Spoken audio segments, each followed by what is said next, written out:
How we doing, everybody? And welcome to Wisconsin Sports on the Go with Trage. I'm your host, Trage, today joined by Austin, and Rogan is back today. So we got everybody back for this one on this fantastic Wednesday. Still a little bit cold out there, but hey, we're making it through. It's Wisconsin. Wait 5 minutes, the weather changes. So Austin, how we doing on this Wednesday? Trage, all I can say is hump day. It's hump day, Trage. It's the middle of the week. Now we're at the top of the hill, and we're going to start going down until we hit the weekend. You know, it's a good day, honestly. Like you said, cold. But I don't want to talk about the cold because we're in Wisconsin. The teams are hot. Huh? That's a good one right there. The teams are hot, except for maybe some teams that we might get into. But overall, good day. Good day to be alive in the great state of Wisconsin. Rogan, how we doing? How was the day off? Getting back to it today. How are we doing on this Wednesday? I'm glad to be back, boys. You know, I tried retirement yesterday, and it's just not for me. I'm too young. I got too many good years ahead of me, so I'm glad to be back and talk some Wisconsin sports with you boys. I give too many days off. That's what I'm realizing with this is I give too many days off. I have to be more stern with our schedule is what I'm getting out of this. So we got a lot to talk about today. We have the Packers. We got a big matchup with the 49ers coming up this weekend. We got to be talking about the red-hot Packers going into that one. Also looking at the Bucs. They're in action tonight against the Cavs, and then just see where the day takes us. Lots to talk about in the world of sports. So right away, I want to jump into the Bucs. The Bucs taking on the Cavs tonight. A big matchup for the Bucs. They're both coming into this one. The Cavs coming in at 23-15. The Bucs coming in at 28-12. That game will be a 6:30 tip there on ESPN from the Rocket Mortgage Fieldhouse there in Cleveland, Ohio. So, Austin, what are we seeing for some main contributors from the Cleveland Cavaliers to watch out for in this one? Yeah, the last time the Bucs played the Cleveland Cavaliers, it was a close one. I think that's like when we started realizing that we don't really know what's going to happen with this Bucs team. Is when they played this Cleveland Cavaliers team. It was a 119-111 win for the Bucs the last time they played. But here they're playing again. Cleveland, they're 23-15, so not a terrible team now. And Donovan Mitchell's leading them in points here with 28.1 points per game. Jarrett Allen close behind him there with 14.6, but he's also averaging 10.1 rebounds per game. He's averaging a double-double there. Donovan Mitchell also averaging the team with assists with 5.8 and steals with 1.9. And then blocks is led by Jarrett Allen once again with 1. Other guys that they have, though, Darius Garland, 20.7 points per game, and Karis LeVert has 16.4 points per game, along with Evan Mobley with 16 points per game there. So this team, pretty good overall. I mean, I feel like they're a little bit of a dark horse. You don't know what you're going to get from them. I'm pretty sure last time we played, there might have been a few guys that were injured. Not entirely sure there, but definitely a solid team overall. And up and down their lineup, they got also Max Strus there for them, who averages 13.1 points. So 6 guys on their team are averaging in double figures for this team. Overall, a very good squad that they got going for them. The biggest thing that worries me, and that's in every Bucs matchup where there's a good guard, is Donovan Mitchell. That's the thing that really worries me going into this one. You look at their last matchup they had, and like you said, a big game from Mitchell there, 34 points in that matchup. So that's what's going to be the big thing to watch out for is how do the guards for the Bucs handle some of these guys, handle Donovan Mitchell in this one, even handle Strus out there at the three-point line, because we know watching him last year there with the Heat is that he can ring it up there from downtown. So it's going to be a big thing to watch in this one. How do the Bucs respond with Donovan Mitchell? Giannis in that last one had 34 points. We're going to see some uptick in points from other guys here for the Bucs in this one. Big news for the Bucs, Jay Crowder is coming back. So in this Wednesday game, I don't know what Jay Crowder's limitations are going to be, if he's going to be a full go, if he's going to be limited in his action. I'm not really sure on that one. We're going to have to wait and see what they tell us with that. But, I mean, Jay Crowder coming back adds a defensive edge for the Bucs. He's a good defender at the forward position, and I think that's a big thing for the Bucs. What they've been lacking is having him out of the lineup. He can also score it. So, Rogan, how do you feel like with Jay Crowder coming back, you know, does that improve this Bucs team defensively? Do you think that helps him even on the offensive end here moving forward? Yeah, I think we're really going to need him to help us on the defensive end. And like you were saying, they have 4 of their top 6 scorers are all guards, and that's something the Bucs really struggle with. So I'm I'm worried that those guards are really going to exploit our defense because that's kind of how it's gone all year long. Another week of us talking about how bad the Bucks perimeter defense is. And, Jay Crowder is a solid perimeter guy, and I'm going to be interested to see how they work him back, how they give him minutes. And because we really need him. We really need him on the defensive end especially. And he's a pretty good three-point shooter, catch and shoot guy. So definitely help a guy like Giannis out who likes to drive and kick quite a bit. So I hope he works his way back in, and I hope they stick with him because he's going to be a big guy, a big piece contributing down the stretch here for the Bucks.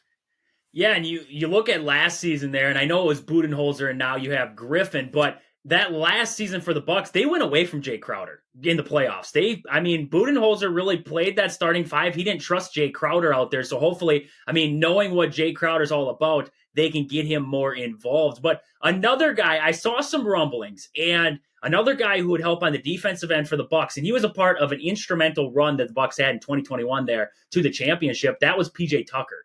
And I see, looking at the Clippers right now, PJ Tucker isn't happy with his situation out there with the Clippers.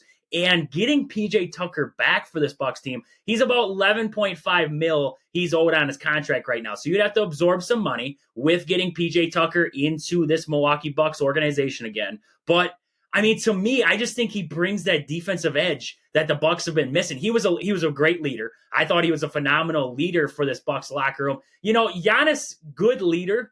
But I think at times he needs somebody out there who's going to tell him what it is. You know what I mean? You have Giannis where I don't think anybody in that locker room has, we talked about this once already, the cojones to tell Giannis, hey, knock it off. Stop shooting the basketball. You don't need to shoot those threes, this and that. I think PJ Tucker would. I don't think PJ Tucker would hesitate from telling him what it is. So when I think about PJ Tucker coming back to the Bucks, I think he's that veteran leadership, that piece that could be missing from this Bucks team. And he's a realistic ad. Alex Caruso, I would love to see Alex Caruso for the Bucks. I think he's a far stretch. I think they can find guys, at the guard position that they could bring in on a defensive end and can help. But I think PJ Tucker would be outstanding ad for the Bucks. So Rogan, looking at a PJ Tucker coming back to Milwaukee, is that something that you would be excited to see? And how do you think he could fit into this Bucks lineup? I would love that trade. You're bringing him in strictly for defense. He's not a great shooter anymore like he used to be, but the thing I like about PJ Tucker, like you were saying, the leadership role. And I think Giannis is a good leader, but I see the leadership from Giannis more post-game or in the locker room, not so much on the court. PJ Tucker's a guy that's going to call guys out on the court. He's a great communicator on defense, and that's something, and we need him really to pilot our defense on that side of the ball. And I can see him guarding I don't know if he'd guard the guard position as well, but I would love to see him with guys like Jason Tatum and Jaylen Brown because he's strong and he's smart. And with that communication, I think that can only help the Bucks defense at this point because it's pretty bad. Yeah, I agree with that 100%. Definitely going to be big to get some, I think, veteran leadership in that locker room. You have veterans, you have Middleton, you have a guy like Giannis. I get that, but I just, some of those, I feel like they're still young at heart, you know what I mean? And having some veterans in there who kind of control the situation, I think that's what the Bucks have been lacking, and I think that's what they need to add here at the trade deadline. So, Austin, anything that you're seeing right now with this Bucks team, with that PJ Tucker ad, do you think that influences the Bucks in the right way? Definitely. You look what PJ Tucker was able to do against Kevin Durant in that conference championship game there.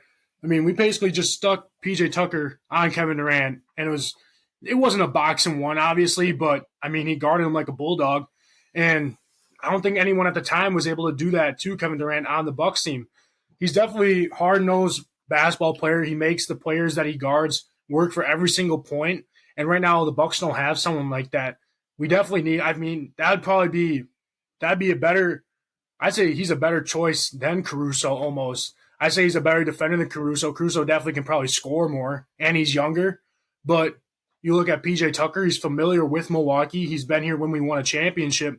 And we also got PJ Tucker later in that year, too, to make us win a conference or to make us win a championship. It's almost like the same deal here, what we're working with. We would add PJ Tucker to make us get that run. The question is, would you put him in the starting lineup? I'd put him – it'd be close between him and Beasley. You're probably not getting Beasley. Beasley's mainly out there for a three-point shooter. Beasley's been pretty good at shooting the three-pointer. That's kind of what the announcers always talk about when he's out there. Now, what does he really do on the defensive end? I don't really know. Not a whole lot. So that's kind of where you're kind of fighting position there between Beasley and PJ Tucker. Do you want the offense or do you want the defense? Right now, I'd rather take the defense than the offense. PJ Tucker, he'll score. I mean, like Rogan said, he's not to his scoring ways like he used to be, but he'll definitely be able to get a shot up or two. But him and Jay Crowder, once Jay Crowder comes back, definitely would be very helpful to the Bucks. Question is, what are we going to have to give up for him? Honestly, at this point, I'll give anyone up on probably our bench except for maybe Bobby Portis and Cameron Payne maybe. We probably need to keep Cameron Payne, but just for guard reasons. But besides him, like Pat Connaughton and who else is on our bench? I mean, Beauchamp even though we just kind of drafted him. I mean, he hasn't really done a whole lot for us. Anyone else besides Bobby Portis and Cameron Payne probably you could give up for PJ Tucker here or even Alex Caruso, and it would benefit the Bucks majorly. Yeah, and the only thing is that I thought, I saw a rumor that they weren't going to let Beauchamp go and they wouldn't let Andre Jackson Jr. go. So, like you said, it's going to depend on what they're willing to, or what they want and what they're willing to give up for him. But those are some of your main pieces that teams are going to be looking at, and I don't know if they have anybody else. Pat Connaughton isn't, when you look at him, it doesn't scream, this can be the centerpiece of a trade. And looking at even a guy like Cameron Payne, it doesn't shout to me that this guy could be the centerpiece of a trade. So it's just, I don't know what the Bucks have to give. I really don't. Unless you dig into those rookies, I don't know what the Bucks have to give there. So definitely going to be interesting to see what the Bucks do moving forward here, especially getting closer and closer to that trade deadline there and the mid-season point here, the All-Star break. So with that, I want to talk about the Brewers for a second. I've been seeing, there was an article that came out, and it's always crossed my mind, and that's Christian Yelich and the Brewers' loaded outfield and what they should do with him. And when they've been talking about it, it's like, okay, move him to first base. And I always thought that was a great idea. Move Christian Yelich to first base. Well, Matt Arnold came out and he said there will be no moving Christian Yelich to first base. I just feel like you got Joey Wiemer, you have Sal Frelick, you have Garrett Mitchell, you have Blake Perkins is still in the room. You have a lot of outfielders at the moment. Christian Yelich out of all of them is, if you had to say it, one of the worst. He's got a good glove, but he's got one of the worst arms I think I've seen in the outfield in a very long time. So moving him to first base all but makes sense to me, but Matt Arnold still holds out on it. I don't know why. You got Jackson Churro on the rise now too. What are you going to do when you have 4 to 5 great rookie outfielders? Are you going to make one of those guys sit down there in AAA or wherever it is at the time and not get the playing time at the major league level just because Christian Yelich is holding that spot, when in all reality, you could get him time at first base, hopefully develop a player like Christian Yelich at first base, and I think that would fit him. I think that would fit him to play at first base. You keep his bat in there. He's a little bit taller, and he's got some athleticism. I think he could transfer to first base. So Rogan, I mean, looking at the Christian Yelich talk there, having the loaded outfield that we do with rookies at the moment, along with Christian Yelich, I mean, what are you thinking? Would you be willing to move Christian Yelich to first base to get some of these other guys into that outfield? Yeah, if you're Matt Arnold, you're just going to continue to listen to fans, like moan and groan that you're not bringing anyone into first base. And like you said, there's an answer on the team for our first base struggles, because I believe at one point, and they may have finished like this, I believe we had the worst offensive output by first baseman last year, the Brewers did. Our first baseman position was awful. So, Yelich is coming off a good year, and like you said, he's got a good glove, but his arm's horrible. It is awful for an outfielder. So I would love to see some of these younger guys get some reps because they got potential, but when you're throwing them in these postseason situations when they've only had a handful of at-bats and plays during the regular season, you see how it doesn't end up good. So, like you said, I think that could be a solution for the Brewers. And you don't have to go out and sign a big guy. And that's the important part. You're saving money because the Brewers, they do not like to spend. So this would be a perfect opportunity to solidify that first base position for the Brewers, I think. Yeah, and it would save you for other spots. They've been missing a third baseman for the longest time. Maybe you go and add a third baseman. You move Yelich to first. Now you can add a big bopper there at third base. Also, looking at pitching, we don't know what the Brewers have for pitching right now. Burns is coming back for a year. After that, Burns is going to walk. So what are you going to have in this starting rotation? You're going to have rookies coming up, but what happens if one doesn't pan out? You want to be able to go out and spend money in other areas. Like you said, they don't like to spend money. We know this with the Milwaukee Brewers. Mark Anastasio does not like to open up that checkbook when he doesn't have to. So this saves them money in the end, moving Yelich to first, and especially getting these guys playing time. Like you said, you get into a postseason situation with these outfielders, they got to be able to have some of that experience there in the regular season. And you hate to hear it when you have your outfield out there and they say they probably want to hit it to left here on a sac fly because he has the worst arm out there. You want to have three outfielders across the board where they're like, I can't hit it anywhere because there's going to be guys gunning me out just about every time. And that's what we have right now with Sal Frelick. Even Garrett Mitchell's got a good arm. Joey Wiemer's got a phenomenal arm. Just matters if his bat comes along with it. And then you're going to have Jackson Churro in the fold. And Jackson Churro is going to get some playing time with that contract he just got. So the outfield's getting loaded. Unless you're planning on possibly shopping Christian Yelich, moving him out of the Brewers organization, which at this point I could see with the amount of outfielders they have. I think it'd be stupid to trade away one of these rookies instead of Yelich because I think he's taking up a lot of money right now. And he's producing. I won't say he's not producing. He's getting a little bit better year by year, but he's not producing like we paid him to produce. When we signed that contract with him, that was the 300 hitter. That was 30-plus bombs a year. That was 30-plus stolen bases. That was 100 RBIs. We haven't seen that in a while out of Christian Yelich, and that's what we paid him for. So I think that is where the Brewers really need to address this moving forward here. So, just some rumblings that we've heard right now with the Brewers there and just some of the ordeals they're going to have to work out here moving forward. But with that, I want to talk about Game Day Supply in Onalaska. Do you have a sports club or team looking for some sweet custom uniforms or apparel? Check out the awesome crew at Game Day Supply to help your team get the sweetest gear.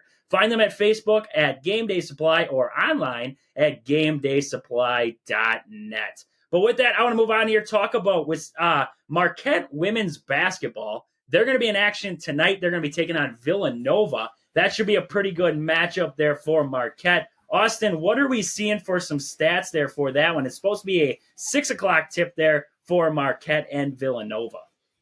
Yeah, Villanova, they're 11-5 overall, second in the Big East behind Marquette there. And they're mainly led by Lucy Olson. She's leading the team in points per game and steals. She adds 22.8 points per game and then 2 steals per game, but it's mainly the points where she kind of carries this Villanova Wildcat team. The next woman that's behind her is Christiana Dulce or Dalk. I don't know how to say it, but she has 9.5 points. So definitely a large gap there in points per game. Christiana, she does lead the team in rebounds though with 10.6. So definitely a pretty good rebounder out of Christiana.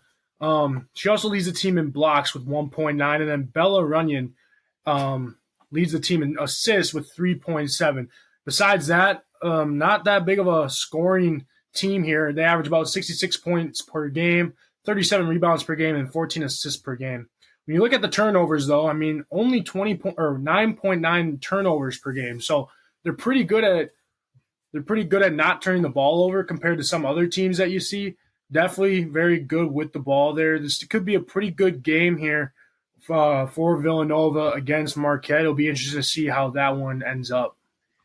Yeah, it's an evenly squared matchup by the looks of it. When you really look at this game here, Villanova coming in here 9-2 in games where they score 60 points, more than 60 points. So that's impressive out of Villanova there. They have pretty good defense there for the Cats. So they're going to be hanging on here in this one. Should be a good matchup. 6 o'clock there for the start time. Number 22, Marquette, taking on Villanova. Should be a good matchup to watch out for. But with that, I want to talk about Century 21, home team Century 21 Gold Key Realty. Call Peggy, Sue, or Anna to find your dream home, or if you're looking to sell, find them on Facebook at Home Team Century 21 Gold Key Realty, or stop in and see them at their location in Marshfield. But with that, I want to move on here. We got to get into a little bit more talking about the Packers. And they got a big matchup coming up this weekend, taking on the 49ers. Leading up into this one, there aren't many people giving them a chance. And that's rightfully so. The way the 49ers have been trending this season, the way the Packers had been trending, they're kind of pushing the Packers to the wayside. I'm pretty sure the over-under, I'm pretty sure that's at 10 right now. I think they're at 10. They're giving them 10 in this one. So I'm honestly taking the over in this one because I'm pretty sure the way that this offense for the Packers is clicking right now, that it's going to be a shootout, if anything, there in that one. So, Rogan, what are we seeing for this 49ers matchup? Some of the things that you're looking out for in this one, some of the key players that you're watching out for there on the 49ers. Yeah, I mean, it has to start with McCaffrey. It has to start and end with McCaffrey. This offense for the 49ers is predicated on the run. And that's the one thing the Packers on defense really struggle with, is starting the run. And this team is a great play-action team, especially with crosser routes. So they run a lot of cross routes. So they'll start from one side of the field, and it's almost like a slant all the way across the field, and they have another one coming from the opposite side.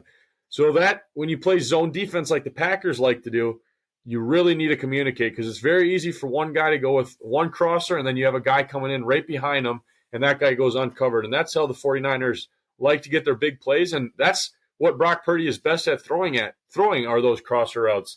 But obviously they still got guys like Kittle and Debo. I mean, this offense is loaded. You got a guy like Trent Williams, left tackle.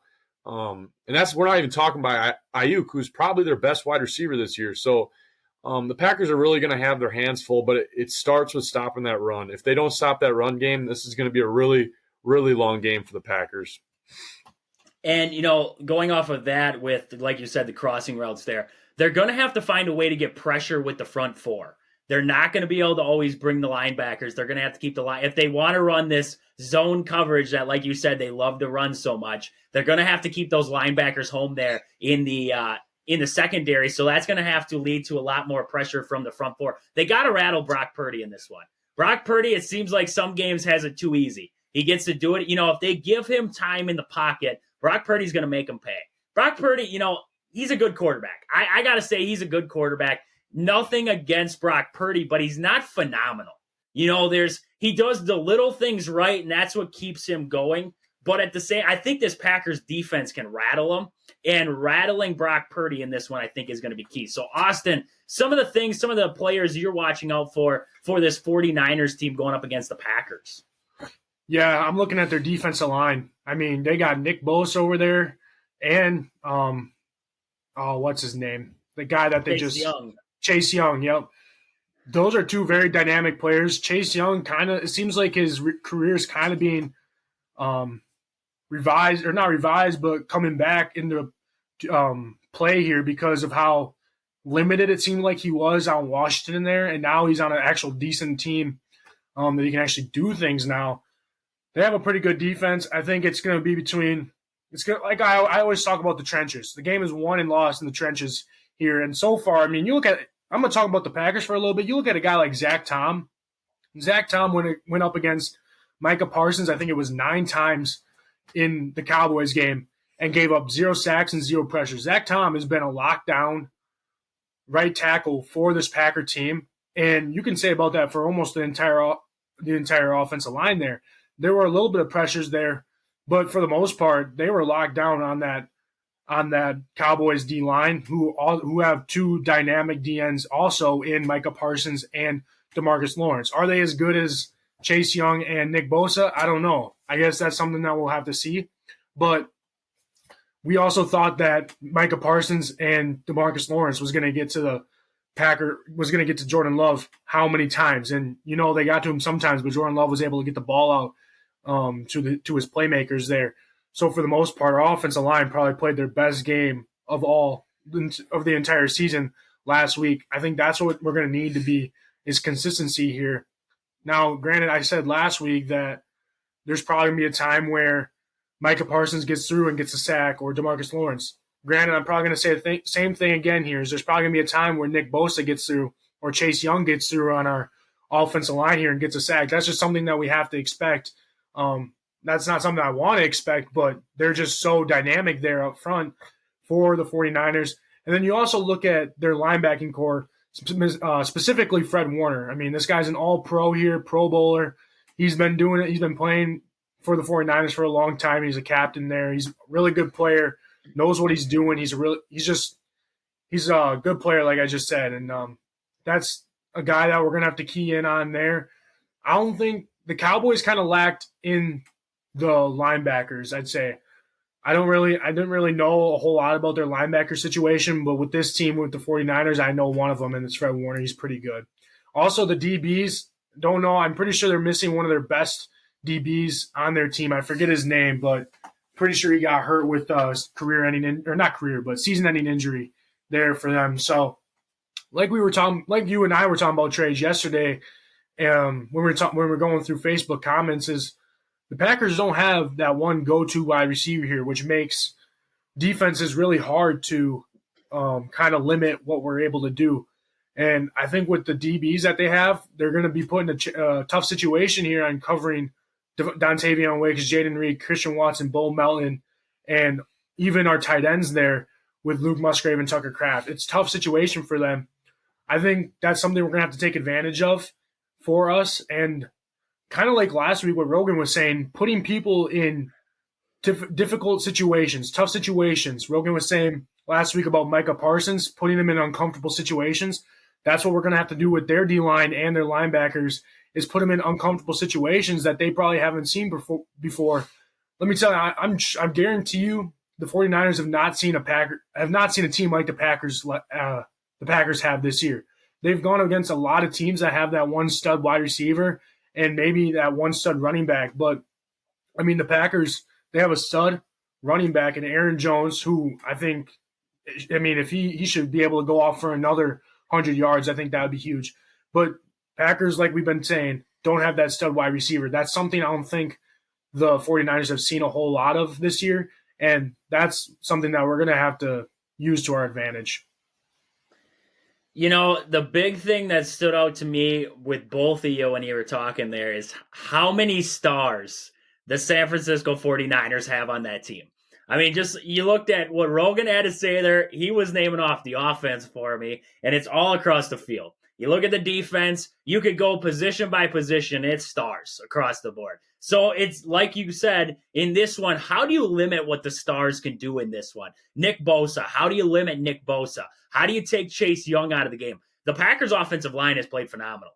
That's what I think the big factor in this game is. How does Green Bay's offensive line stack up against one of the best offensive or defensive lines they've seen this entire season?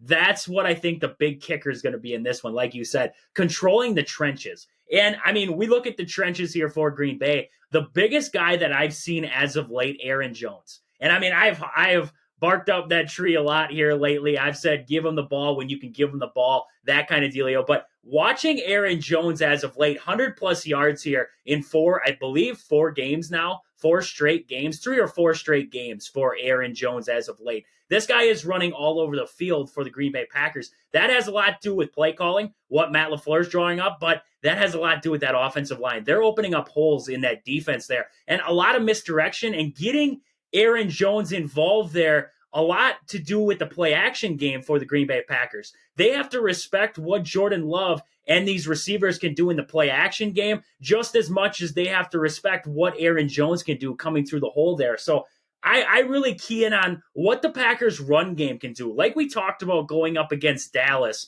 was that the Packers run game was going to have a spark in that one. You couldn't go away from it. You had to find something, and that's what they did in that one. They established the run game. Like we talked about early in that one, the Packers seemed to be faltering with the run game to start, and we were like, oh boy, what's going to happen here? Are they going to go away from it completely? They stuck with it. And I think that's going to be a big thing in this one. The Packers can't get deterred by a mess to start. If the run game isn't working right away, give it time. Let it marinate a little bit, get it going, because this offensive line, like we talk with this Green Bay Packers, and we can talk about it all day long, the play of Zach Tom, Rasheed Walker, Elton Jenkins has played better as of late. Myers in there at center position. All those guys have played great for this Green Bay Packers team, opening up holes for the run game and giving Jordan Love time.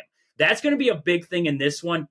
Keeping, like Austin said, it's going to be hard not seeing Nick Bosa in the backfield. It's going to be hard to keep Chase Young out of the backfield. It's going to be hard to keep anybody out of the backfield on this star-studded San Francisco team. But right now, the way the Green Bay Packers are playing, especially on the offensive side, if there's one team that's going to do it as of right now in the NFC, I would put my money on the Green Bay Packers.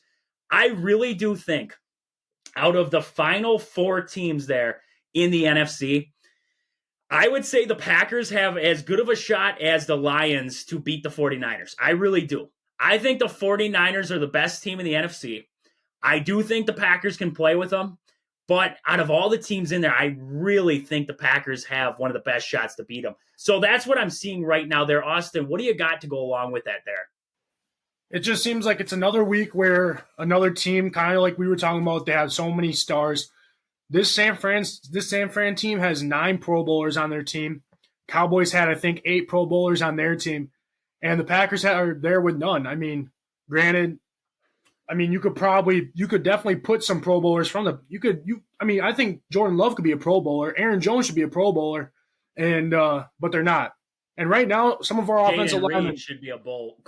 Jay Reed could be a role. Yeah, 100%. And even some of our offensive linemen could be Pro Bowlers for how they're playing right now too. But no, we have none, and we're just working. We're playing with what we have, and you know what? It's working. I think it's another case where we go into the San Francisco 49ers team, into their stadium, and we show them what we're all about here. I mean, yeah, they probably have the star power. They have Trent Williams. They have Brock Purdy, Ayuk, and all Deebo Samuel, Christian McCaffrey. You can name them all. But you know what? The Cowboys had the same thing. They had CeeDee Lamb. They had Michael Gallup. They had Dak Prescott, Pollard, and they have a great offensive line too. But you know what? We showed them what Wisconsin football, Green Bay football is all about, and I think it showed here. I don't know. It's going to be a tough game, but don't underestimate this Packers team. That's all I'm saying. I think a lot of people did against the Cowboys team, and I think the 49ers team is definitely thinking a lot harder about this Packers team than the Cowboys did. I think the Packers have to realize that also, that I think this 49ers team is going to be a lot more prepared than the Cowboys team. I was listening, I think it was on Instagram there. They interviewed Mike Shannon, Kyle Shanahan, that's his name, for the 49ers there, their head coach, and they asked him when did they start looking at the Packers, and he said pretty much the start of the third quarter they started watching Packer film because they knew that's when they were going to start. That's when they were going to win. That's who they were going to play. So they're going to be ready for this team, and like I said, I love my boys up front. That's who's going to win. And I talk about the offensive lineman, but that's also the defensive lineman. I don't think we talked a whole lot about our defensive lineman either. Rashawn Gary, Preston Smith, Luke Van Ness, I think should be getting a lot more snaps. I mean, he's gotten a sack the past few games here. He's playing a lot better. And those guys interior, Kenny Clark and Carl Brooks and Devontae Wyatt are playing really good football right now as a unit. It's going to be a bloodbath. I don't think it's going to be a blowout like the Cowboys was at all. It's definitely going to be a bloodbath in there, but honestly, it could be at the end of the game, whoever has the ball last, that's probably who's going to win the game. And it should be a good one here. You know, and I look at the defensive line, like you said, and Egabar looks like he is done for the season from what we saw there in the report. Sad to see. He was playing great as of late.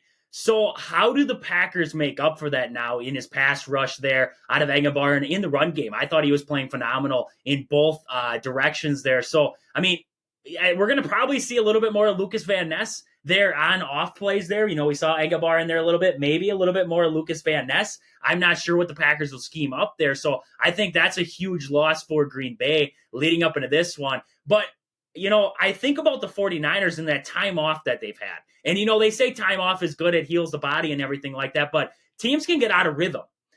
The Packers have played consistently here, and I think that helps the Packers going into this one. They're coming in hot, and the 49ers have had some time off.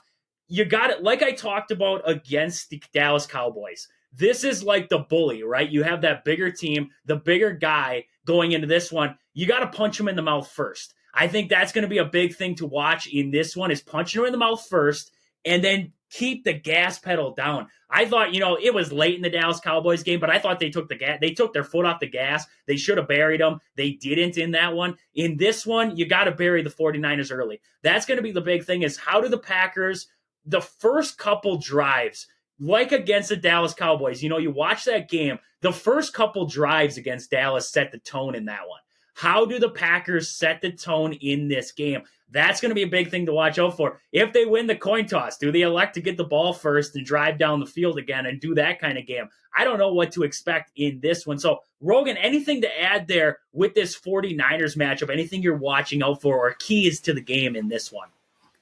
Yeah, like Austin was saying, they got a lot of stars, especially on offense. So you really got to pick your guys that you're going to take away, because there's no way you're going to be able to take away McCaffrey, Kittle, Ayuk, all these guys. You're going to have to pick a guy that you're going to take away, and I think it has to be McCaffrey, because this is a running style that the Packers really struggle against. The 49ers like to run that zone scheme, which if you're a defensive lineman or linebacker, you have to stay home to your gaps. And if you watch our defensive linemen and linebackers, they oftentimes struggle and are very undisciplined with staying with their gaps. So that's going to be really important. And not only McCaffrey running the ball, but McCaffrey out of the backfield as a receiver. He is the best receiving back in the entire league. And him one-on-one with some of our linebackers or safeties really, really scares me. But you have to take him away. And if you lose to Brock Purdy, you lose to Brock Purdy. But I think Packer fans are sick and tired of going to play San Francisco and losing because they run for 200 yards. And if you let McCaffrey get going, I mean, they're going to take it to church, and this is going to be a loss quicker than you can think. Yeah, thinking about that one, it's going to be a lot to do on the coaching staff in this one. We watched that game against the Cowboys. Like we said, Matt LaFleur out-schemed this Cowboys team. Going into this one, how does, Matt LaFleur is running the defense at this point. We know that because Joe Barry doesn't run defense this way. So how does Matt LaFleur draw up the defense in this one? How does he call the defense in this game? And that's going to be the big key in this one to slowing down that run game. I was thinking about it today.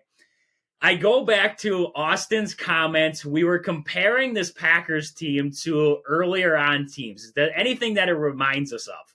And Austin said that 2010 Green Bay Packer team, we laughed at him. We were like, no way. This defense, nowhere close, blah, blah. I mean, we laughed at him. I got to be honest, Rogan. I really do. Austin was onto something. Looking at the Packers when they went to the Super Bowl that season, and I know it's a stretch to say Super Bowl right now. Eagles, they went on the road. They beat the Eagles. They went on the road. They beat the Falcons, a very good Atlanta Falcons team. And then this matchup could happen, an NFC North battle. It's not going to happen the way that it did, but it could be another NFC championship between NFC North teams. They played the Bears that year in the NFC Championship. They could end up squaring up with the Lions in the NFC Championship this year. So I just, I was thinking about that today, thinking about the matchups, and I was like, my gosh, he was right. He was right the whole time when he told us that this Packers team was comparable. The playoff run is comparable, at least. Trage, you will never see me give Austin Humke an ounce of credit until we hoist up that Lombardi trophy. You're hearing it now. That's fair. Not an ounce of credit until I see Jordan Love and Matt LaFleur hoisting up that Lombardi and bringing it home, baby. Go Pack, go. Hey, all I'm saying is that in 2010, when the Packers played the number one offense in the league, Matt Ryan and the Falcons, Tremont Williams got a pick six to kind of seal the deal before halftime there. Oh, well, we come to 2024 here. We're playing the number one offense, the Dallas Cowboys here.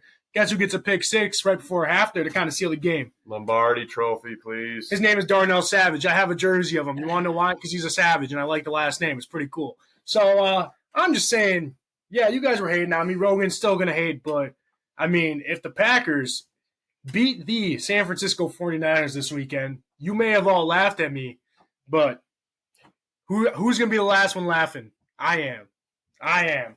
And you know what? It was a hot take. So, I mean, if everything goes wrong, I mean, you can't really blame me here because Packers weren't even supposed to make the playoffs in the first place, right? Exactly. I agree with you. 100%. It was a hot take, and they can't take anything against you for saying it. And, leading up into this one, if this Packers team, like we were talking there with the offense, Jordan Love, I mean, as of late, this guy with the pressure's been turned up. We know that they had to get their right to get into the playoffs there on that last game of the year, the last two games of the year, and leading up into that playoff game against the Cowboys, the pressure was on. But this guy walks into the building like there's nothing. Like nothing is turned up. Nothing matters. I mean, looking at his last 9 games, 212 for 300 for 2,422 yards, 21 touchdowns, 1 interception. He's got a 70% completion rating right now, 8.1 yards per attempt, 116.6 passer rating, 8 games with multiple touchdowns, 0 interceptions. The Packers are 7-2 in those games. I mean, I've seen young quarterbacks, progress through the season.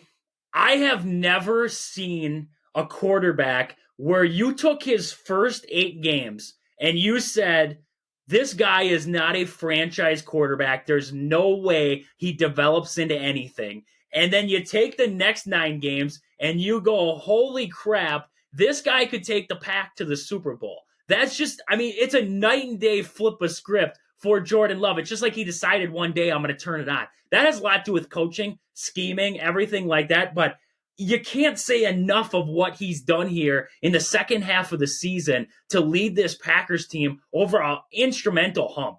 That, like Austin said, this team was destined for failure. At one point this year, I was hoping for a top 5 pick and drafting a quarterback. And now here we are.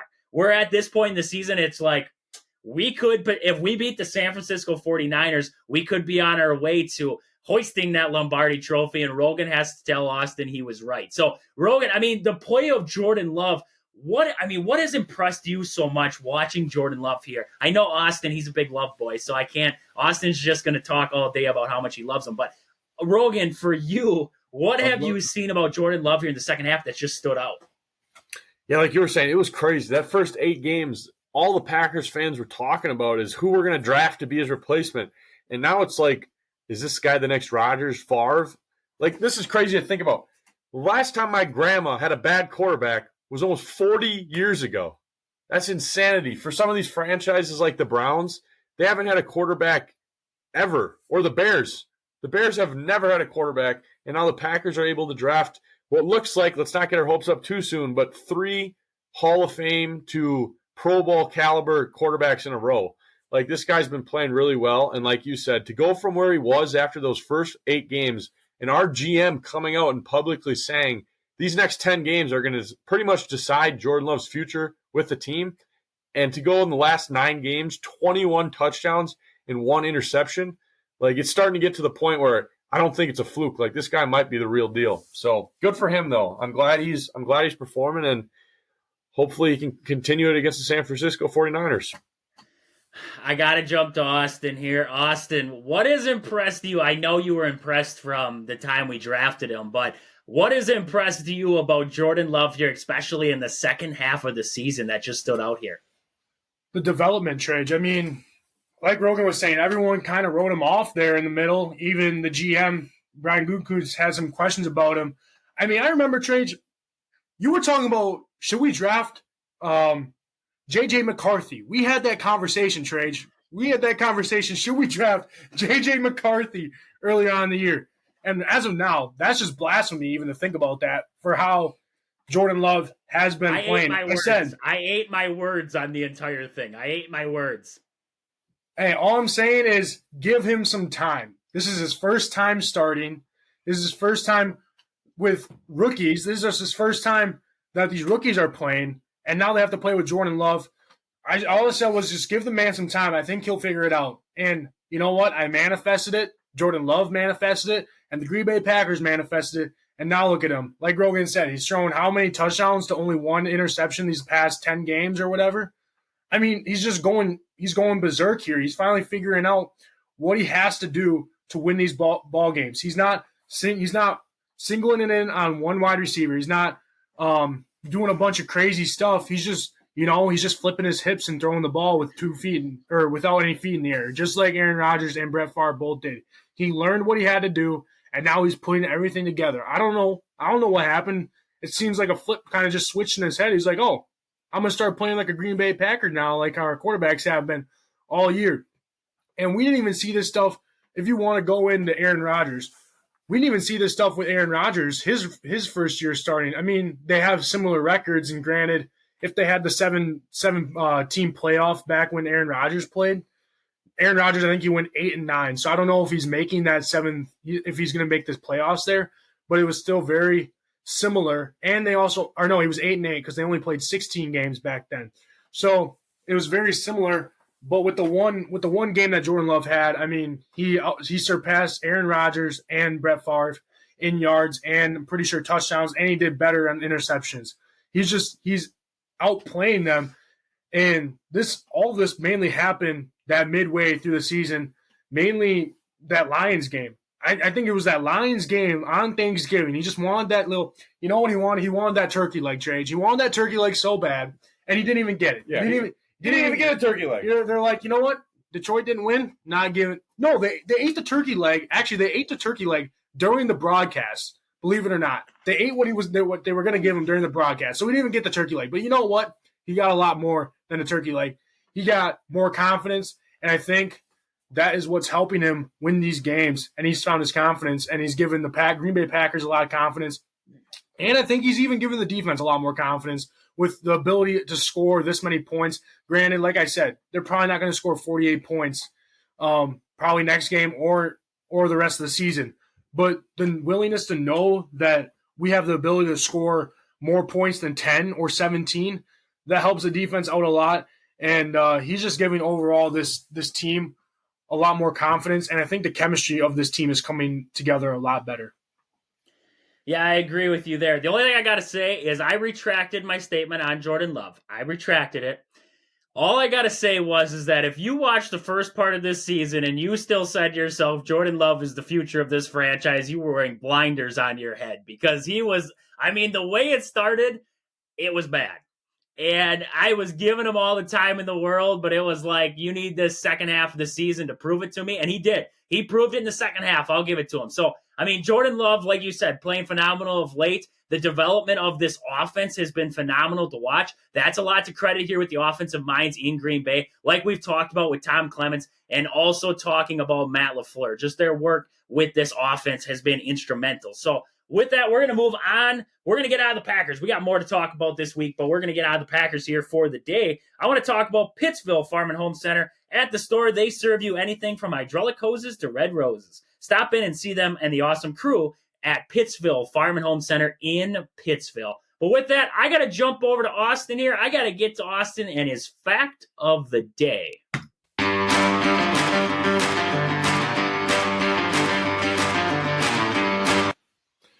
So, Trey, yesterday I talked about the Chicago Bulls and how they became a franchise.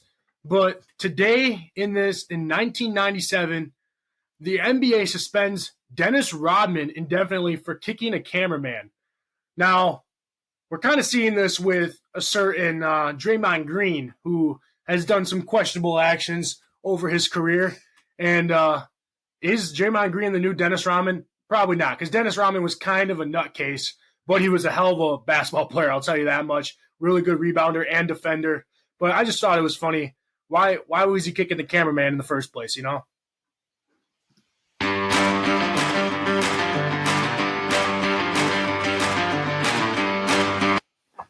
Dennis was Dennis, man. He did what he wanted. And, I mean, Draymond Green, he has fire. You know, when you listen to back in the day when Michael Jordan said he wanted Dennis Rodman, and Phil Jackson said Phil Jackson wasn't sure. And Michael Jordan's like, well, can you coach him?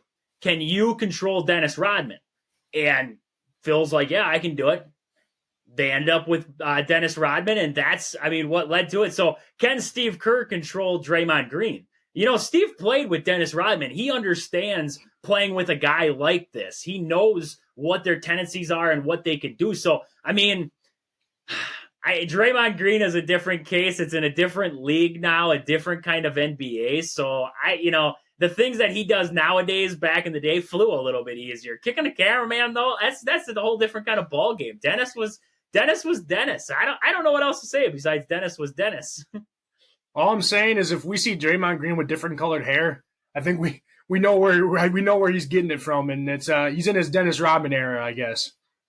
Different colored hair and nose ring. I think he needs a nose The ring. bull ring, the possibly. bull ring would be crazy. The bull ring The would be bull crazy. ring would finish the look for Draymond Green. But with that, I want to move on here. We got to stick with the NFL. We got to talk about the weekend recap there in the playoffs, get into our picks from this last weekend, and get our final results. So in game one, the Texans, wow, Joe Flacco and the Browns weren't ready for that. It's like I told you guys that. 45-14 was the final in that one. The Texans, a couple of picks there against Joe Flacco to really put the icing on the cake in that one. So I'm pretty sure that put Trajan up 1-0 in the tally board. Austin and Rogan both take a loss for that one. Our next matchup was the Chiefs and the Dolphins. Frigid temperatures for that one. 26-7 was the final score. Poor Rogan, the only guy to choose the Dolphins in that matchup there. So that put him at 2 losses there for Rogan compared to Austin. He was sitting at 1-1, and I was 2-0. Looking at our Sunday matchups then, we had the Packers-Cowboys. We all picked the Packers to win, so that's nothing new there. We all had the Packers winning that one. Lions and Rams, this is where the separation came into it. I picked the Rams. Everybody else picked the Lions. 1-point game there. I'll take the loss there. Bills and Steelers, we all had the Bills in that one. 31-17 was the final score. And the Buccaneers and Eagles, 32-9. We've seen teams fall apart drastically in the past. The Eagles' downfall was something to behold this season. The way that it all changed so fast. I mean, in this one against the Buccaneers, no A.J. Brown. That was a big loss for this Eagles team, but the defense, the secondary for the Eagles, terrible. So looking at that with the final tally, Trajan and Austin won this week. 4 wins for the both of us. Rogan with 3. So Rogan takes the L on this little week here. I want to look at, so for you guys, I'm going to jump to Rogan. You took the L. So I got to say, we're going to go to you first. What game was the most surprising to you in this last playoff weekend? You know, I want to say that Eagles-Bucks game just because of how big the score was. But to be honest with me, and you guys, the biggest surprise to me was that Texans-Browns game. Like, the Browns coming into this playoff game had been really hot, and I was watching that game, and I could not believe the way that the Texans' offense was absolutely picking apart that Browns defense. Like, there was guys running wide open. C.J. Stroud, him and Love both played unbelievable this past weekend, almost had identical numbers, but he was throwing the ball all over that Browns defense, and like going into that game, I thought the Browns were going to win big, so I was really surprised with how the Texans just absolutely dominated that football game. And Joe Flacco had a good run there, but in the end, his turnovers came back to bite him. 2 pick sixes on back-to-back plays, so that really put the game – it was over after that point. Oh, yeah. That was a rough one right there. Austin, what game to you was the most – I mean, the one you didn't expect, that oopsie game? You know, honestly, I would talk about the Packers and the Cowboys. Everyone picked the Cowboys to win except for, I'm pretty sure, one person, and that was a guy up from NFL there. But I'm not going to talk about them because I know we've talked about them plenty of times, you know. I got to go – I mean, I think this is obvious to everyone also. Eagles and Buccaneers. Everyone expected – I mean, even I've said it from week to week, ever since they kind of went in that skid there, that – the Eagles are going to find it out. They'll figure it out. They'll be back to the normal Eagle ways, but they never were. And granted, they have like you said, they had A.J. Brown out, but no one expected them to not score 10 points. Like, they only scored 9 points. They got into and the Buccaneers stopped the tush push. So if people were thinking about that, it can't be stopped. Well, the Buccaneers did it. All right. So now everyone can quit their whining and say it should be banned because Eagles got stopped in the tush push. But even so, I mean, I don't think anyone saw the Buccaneers and their offense being this lethal here. 32 points here against the Eagles. Granted, I don't think the Eagles' defense has been as good as it's been in the past. I think their DBs has definitely decreased there. And Darius Slay got hurt there in the game also, which didn't help him towards the end. But I think people were expecting the Eagles to kind of finally figure it out and start winning again. But in this case, it didn't happen. And, I mean, credit to the Buccaneers. I think the Buccaneers are a dangerous team, and they're playing against the Lions here who, granted, the Lions did beat them 20-6 or 20-7 last time they played, but I think this is a different Buccaneers team. I think the Buccaneers are playing with a lot of confidence, similar to the Green Bay Packers here. And I think the Buccaneers-Lions game could be a lot closer than people might think. So that could be a very good game for those two. But, yeah, out of all the 6 games that were played, I think Eagles and Buccaneers was definitely the most surprise to a lot of people, besides the Packers-Cowboys game, obviously. Yeah, Baker Mayfield, the confidence of Baker Mayfield and the way he's turned his career around there with Tampa Bay has been something to watch. I got to say, for me, the most surprising game, God, you guys took the main ones out of there, so I'll just pull a bullhooky one out here. The Chiefs and Dolphins. I did not expect the Chiefs and Dolphins game to go that way. I thought the Dolphins would play a little bit more competitive in that one.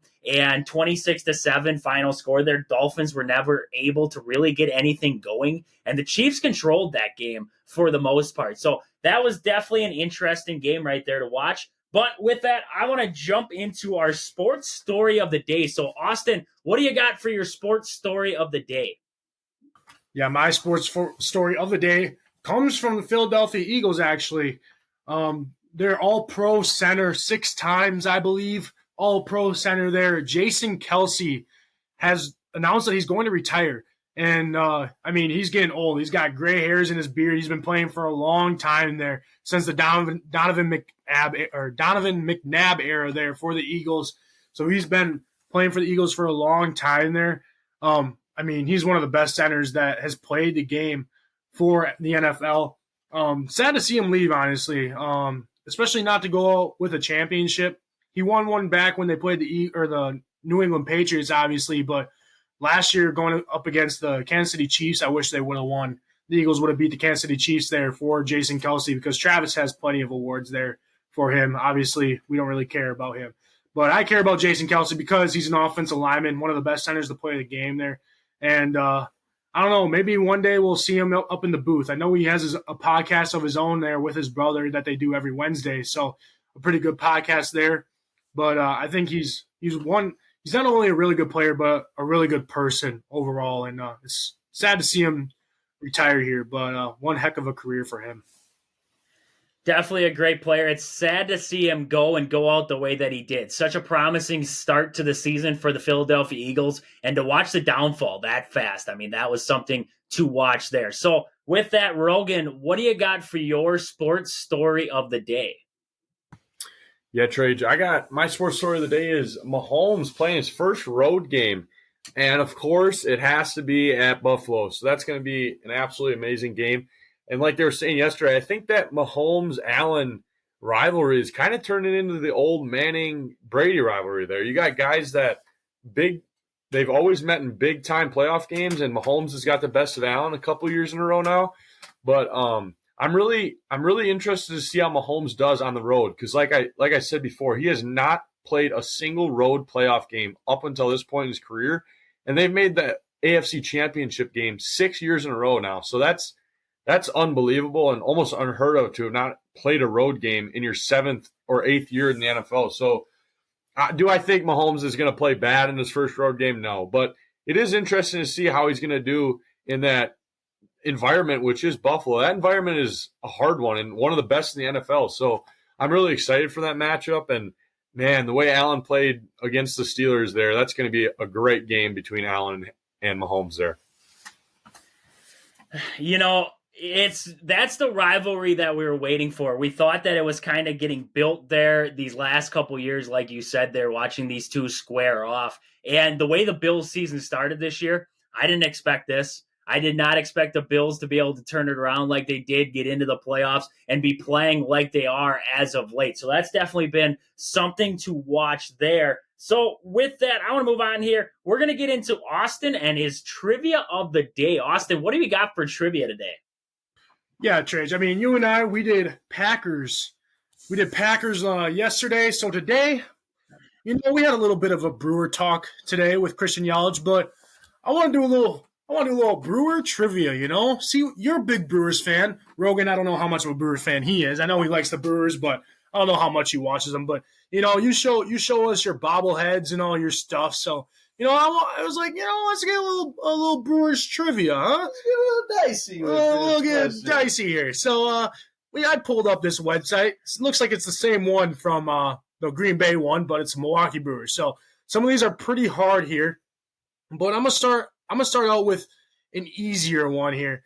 And let's see here. What was the name of the Seattle franchise that moved to Milwaukee to become the Brewers? Trade, you go first. Pilot. All right, Rogan, I think you saw it. So I'm not letting you get this one, but it is correct. It is the Seattle Pilots there.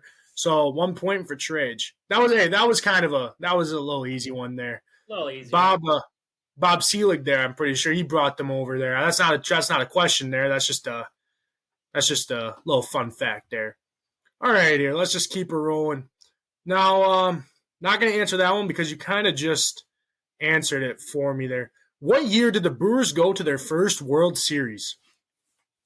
I think it's pretty sure it's been their only one year. 1980. Oh, man, that's going to kill me. Rogan, go first. What is 1982? 1982, yes. I was thinking 1983 for some reason. I'm pretty sure he's right. He is correct. I don't know if he saw it or not, but if you don't know, Rogan and I are shooting the podcast together here. But I'll take his word for it, and he's covering his eyes, and I turned the laptop. So that is correct. 1982 is correct there, and I'm pretty sure they lost to the St. Louis Cardinals there that year. So tough one for them, but hopefully we can get back there soon. This one's kind of a fun one here. Now it's a late year, or it's a long time ago, but this guy's pretty popular for the Brewers. Who was the Brewers' first round draft pick in 1973? First round draft pick 1973. Wow.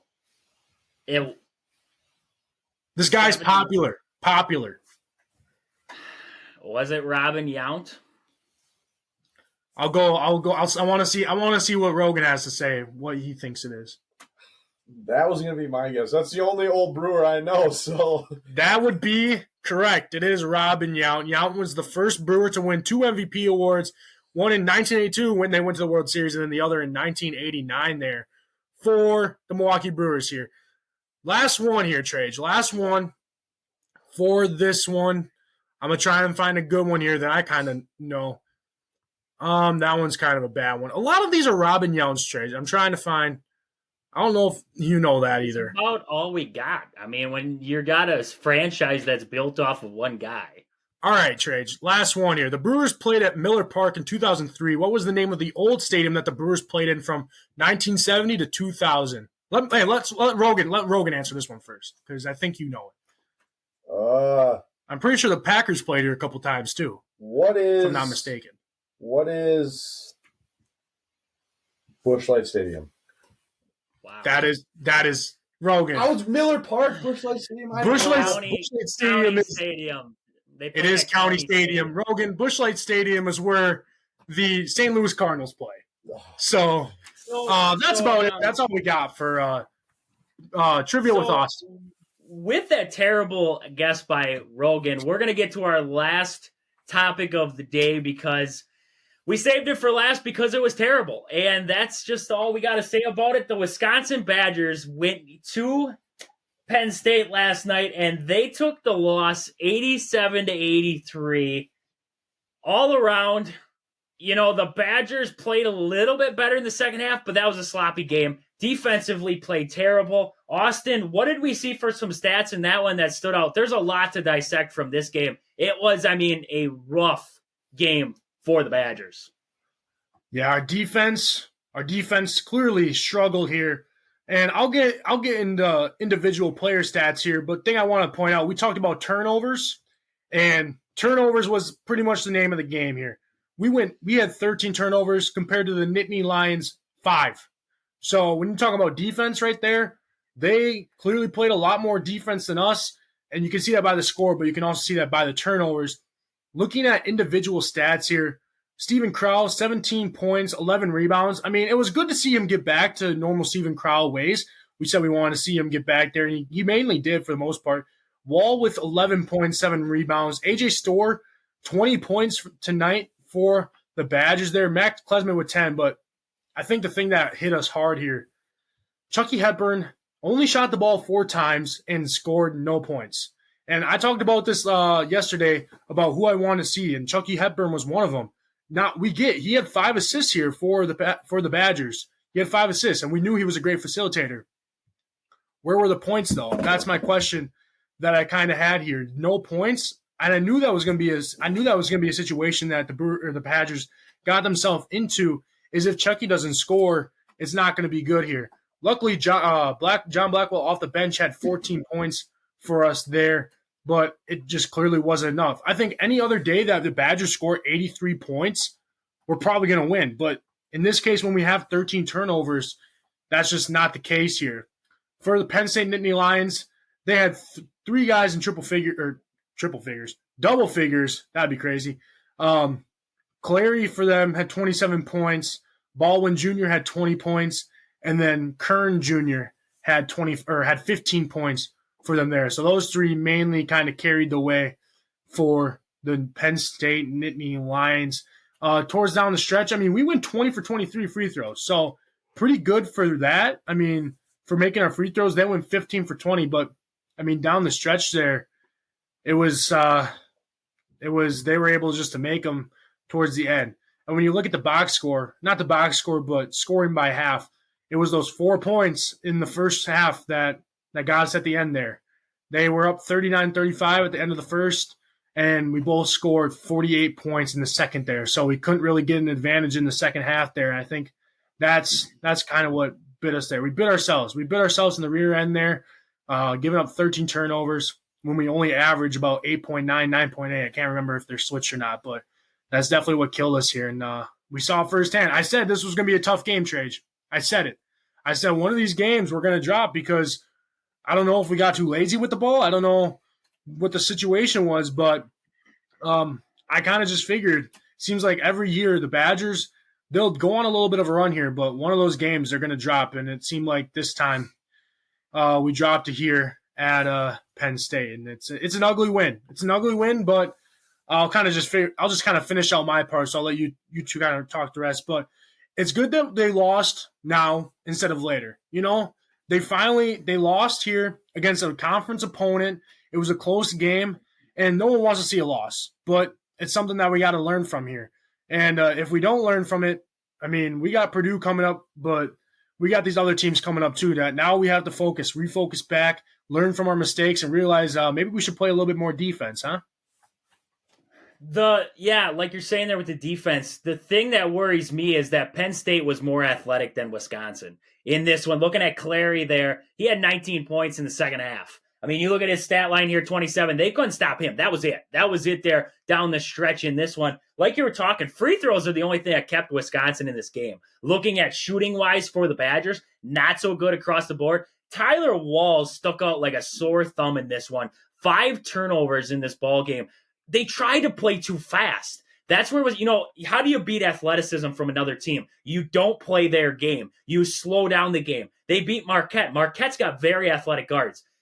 How did they do it? How did they beat Marquette? They slowed down to the basketball game until it was in their favor. In this one against Penn State, tried to speed it up. Tyler Wall there, it really irritates me when Tyler Wall's bringing the ball up with a press on, because he tries to play too fast and he tries to do things that Tyler Wall can't do. We saw it in this one. Tyler Wall played out of his element, 5 turnovers. And a couple of costly turnovers. First half, like you were talking there, the Badgers were making their way back. And Tyler Wall had a costly turnover there at the end of the first half that ended up as a fast break points for Penn State. A couple turnovers in this game ended up as fast break points for Penn State. Penn State, they live and die off of turning teams over. 13 turnovers for the Badgers in this one. They played into Penn State's hands. I agree the Badgers had to lose a game at some point, and they had to realize what's going on.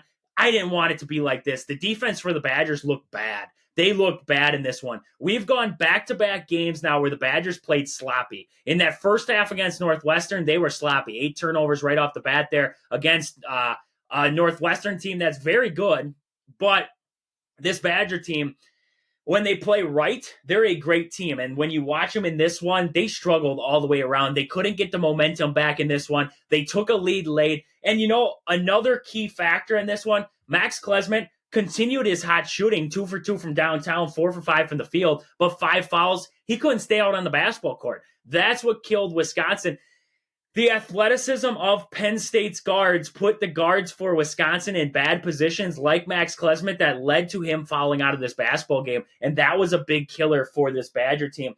I mean, you look down the box score and the Badgers, they had guys shooting the ball well in this ball game, but 87 points given up to a Penn State team. We went down to Tucson and played Arizona, and it was like, oh, they scored 93 points. This is a pretty good Arizona team. 87 points to a Penn State team who very mightily struggled against Purdue and mustered up, I think, 50, 60 points against Purdue. You want to be one of the top teams of the Big Ten, you got to be able to, whether it's on the road or, this was on the road. It's a tough environment to go to the Bryce Jordan Center and pick up a win.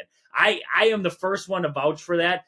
But to do it like they did against a Wisconsin team that's supposed to be built on the defensive end, I feel like they're getting away from defense if you are Wisconsin. It's not, why isn't Connor Essegian playing if we're not going to play defense anyways? You give up 87 points. There wasn't a lot of defense being played in this ballgame. So why isn't Connor Essegian out there more then? He had to play a lot in this game because Max Klesmit was out.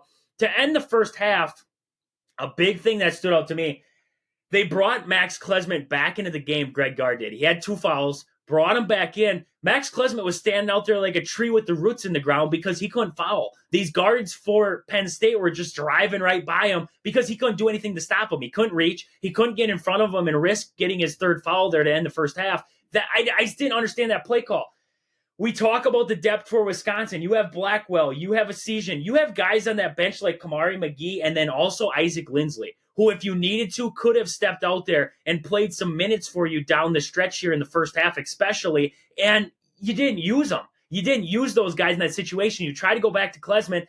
He was hot in this game. Looking at the second half, he banged 2 big threes there in the second half that actually gave the Badgers the lead late in this one. Then he had the foul trouble fouled out. 2 games. We've had Max Klesmit for 2 games at Penn State. In this first matchup at Penn State last season, had his injury, got elbowed in the face, was out for a couple games. This one, he fouls out. We can't keep Max Klesmit in the game here at the Bryce Jordan Center. That's what I'm getting out of this. Is Max Klesmit is just destined not to play at the Bryce Jordan Center. The good you can take away from this game is the offense. They were shooting the ball well, but, you look at this game as a whole, and I just keep these last couple games for Wisconsin has me nervous that they're getting back to old Wisconsin basketball that we saw last year when they were faltering, when they went through the struggle. Stagnant basketball, relying on one guy to get it done. AJ Storr, a lot of times in this game, driving to the basket with no purpose. He seemed like he was out of control. The guy's athletic. He can get to the rim with the best of them, but he's got to be able to finish when he gets to the rim. He's going out of control towards the basket, and he's firing it up there, hoping for a foul. He's not getting it. This game, reffing both ways in this game was terrible. Look at Penn State. And in this game, I thought the reffing was terrible for the aspect of Penn State had 22 fouls. You could have easily called 28. You could have easily called 30. They were aggressive. I'll give it to them. They played aggressive in this game, but a lot of stuff wasn't called, and Wisconsin was getting called for. Max Klesmit was getting called for a lot in this ball game that really killed Wisconsin down the stretch. So, Rogan, looking at this game for the Badgers, what did you see in this one that, just went wrong for the Badgers? Yeah, like you guys really covered it good. The defense this year, and it's not just this game, it's this whole year. This defense has not been good. This is not the typical Wisconsin defense you're used to. You're telling me 4 or 5 years ago that if you'd have told a fan of the Wisconsin Badgers that you're going to go on the road to Penn State and score 83 points and lose, I don't think anyone would have believed you. 4 or 5 years ago, you would have won by 20 points. That's just not the defense that the Badgers have this year. And like you were saying, when do you get to the point where it's, okay, we're not a good defensive team. We need to play guys that can score because we're going to have to win games by scoring a lot. So that's why I've been really preaching, get Essegian more minutes because, yes, he's not a great defender, but I don't know who on this team is a great defender right now. but he is a great scorer, and he's a lot better scorer than some of the guys that you're playing strictly for their defense. So it's going to be interesting to see how guard manages that but this team needs to get better on the defensive end. And like you guys were saying, I agree with this. I'm glad that they got this loss out of the way, but I would have loved to have seen this to maybe like a non-conference team, because this loss to a Penn State team in the Big Ten could prove to be huge later on the season, competing for a Big Ten title. Because I don't see the Badgers sweeping a Purdue. I could see the Badgers dropping a game to Michigan State. Illinois isn't bad. Iowa's always tough on the road. So this was a game, in my opinion, the Badgers needed, because now that you had that 2-game separation where Purdue had 2 losses and all these other teams had 2-3 losses. Now that's down to 1. So you lose a game to Purdue, and just like that, you're even in the standings again. So, just not a great night for the Badgers out there. But like you said, at least the offense is continuing to look good, scoring points. So hopefully they can just figure it out on that defensive end. Yeah, I thought it was a lot of defensive lapses by Wisconsin. And, we talked about the athleticism of Tyler Wall. In this one, watching this Penn State team, they picked apart Wisconsin with their guards. That's all they did. Is the big men for Wisconsin, they weren't hedging screens right. Everything, it all started with the bigs and the pick and roll, and then the guards for Penn State just took over. You look at this one, the Badgers 27 for 57 there on field goal percentage there. So 27 for 57 from the floor in this game. You don't win ball games like that. Like you said, Wisconsin, you take a couple years ago, if Wisconsin scores 83 points, no way they lose a basketball game. That's just how it was. Right now, watching this Badger team, they're trying too hard on the offensive end to speed themselves up to match the play of other teams. Bo Ryan hung his hat on when we walked onto a basketball court. You take back and you look at the 2014-2015 Badger team when they played undefeated Kentucky. And they went into that game. Kentucky was more athletic than Wisconsin. Kentucky had more playmakers than Wisconsin did. The thing with it is that Wisconsin took that game away from Kentucky, and they played their game. The Badgers are trying to speed themselves up so much that they're taking their own game away. You look at that Marquette game that Wisconsin won. If they tried to play like this against Marquette, they would have lost. If they went down to Tucson and they would have played like this, that game would have been even worse. Wisconsin tries, the thing that we always harp on with Wisconsin is not getting into the rhythm where you're playing at the other team's speed. You have to be able to slow down the game for yourself and use the paint. In this one, the paint was non-existent. Stephen Crowell, we got him the basketball at times, but this Penn State defense did so good at double teaming the guards right when that first pass came that they weren't able to find openings in this defense. The roll was there, but they couldn't get the ball to them. And I thought the movement of the basketball for the Badgers in this one was non-existent. And that's what really led to the loss in this one. Also, turnovers. Like we were talking, we harped on it. Turnovers, big thing in this one. Fast break points for Penn State. Wisconsin, transition defense was non-existent for the Badgers in this game. Good. When you think about in the grand scheme of things, I really look at it from what Austin said. You had to drop a game. This is the game you drop. You got to be able to move forward from this one. You have, I believe, coming up here, I think they have a big matchup coming up here. Who do they play? Oh, Indiana. Indiana comes to the Kohl Center here this weekend. So that's going to be a big game. Indiana they aren't a team you can take lightly, just like this Penn State game. I thought Wisconsin kind of took Penn State lightly in this one, and we saw what happened. You can't take Indiana lightly at home there at the Kohl Center. You got to be able to come out and you got to punch them first. This game, Penn State went out to a lead early. Wisconsin was never able to rebound from that. So anything else to add from you guys for this loss by the Badgers here? Nothing across the board here. So that's about all we got for today. Tough loss for the Badgers last night, hoping for a bounce back here coming up against Indiana this weekend. We got more to talk about there with the Packers coming up this week, leading up into that big matchup with the 49ers. But with that, this has been Wisconsin Sports on the Go with Trage. Thank you guys for listening. We'll catch you guys back here tomorrow. But until then, deuces.